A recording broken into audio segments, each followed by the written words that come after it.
Kemarin saya lihat Anda ikut sidang Tom Lembong. Apa itu artinya? Anda dukung Tom Lembong atau?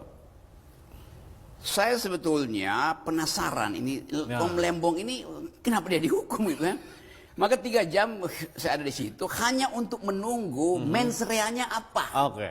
Sampai di ujung nggak ada mens reanya tuh. Bahkan pertimbangan Mens rea itu niat jahat. Niat jahatnya tuh. Okay.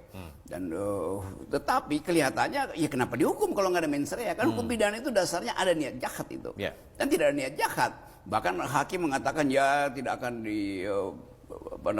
hartanya nggak akan diambil karena dia nggak ambil keuntungan segala macam. Tapi ada menguntungkan. Yang lucu, Tom Lembong dihukum karena menguntungkan sistem kapitalis. Nah, ini gila nih kan coba. Itu artinya seluruh kabinet tuh dihukum dong sistemnya kapitalis kok. Negosiasi apa tarif impor harus dihukum. Semua sistem kapitalis.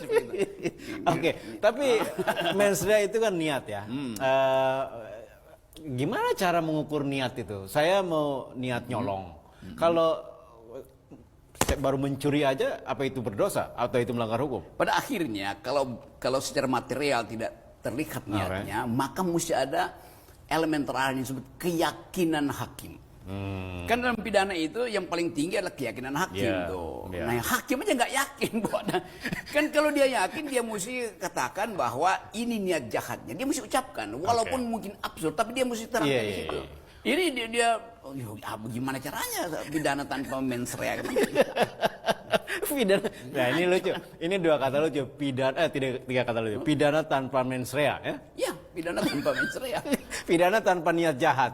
Niat jahat yang diimplementasikan dengan tapi tindakan. Dipaksakan, kan? Mesti dihukum. Kalau karena itu menguntungkan kapitalisme disebut niat jahat tuh. Ya kalau menguntungkan kapitalisme, nilai lebihnya mesti diambil oleh si Tom Lembong. Kan dalam kapitalisme surplus value itu mesti tiba pada si akumulator. Nah, Tom Lembongnya sendiri nggak dapat apa-apa gimana coba? Kapitalisme itu pelanggaran hukum bukan? Bukan. Nah.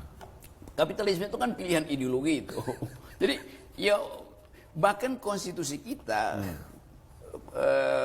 kan dalam undang-undang dasar kita setelah diamandemen pelaku ekonomi itu ada 3. 1 adalah korporasi, dia boleh melakukan akumulasi itu, nah itu kapitalis. Yang kedua BUMN, dia harus merawat peradaban kesosialan manusia itu, jadi dia tidak boleh mengakumulasi justru itu. Yang ketiga adalah koperasi untuk mendistribusi. Nah sekarang BUMN kan mesti kerja sama korporasi, kalau enggak siapa yang mau kerjain itu proyek-proyek? BUMN kerja sama kapitalis akhirnya tuh. Jadi ya itu Menteri BUMN yang